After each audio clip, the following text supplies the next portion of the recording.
How to verify Bybit account with AADHAR card.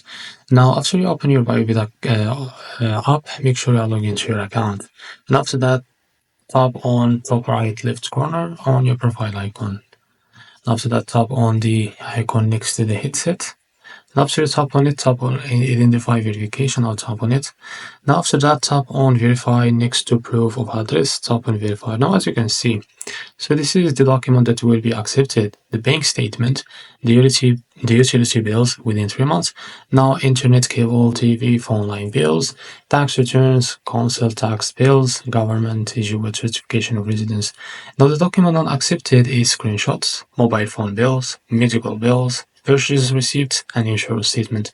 Now make sure your document, it will be here, be mentioned in document accepted.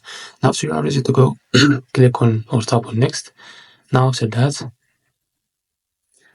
take a screen or take a photo of your Aadhaar card, and after that, if you take it, now you are ready to go to verify your Bybit with Aadhaar card. So this is how to verify Bybit account with Aadhaar card. If this was helpful, please like and subscribe. See you in the next video.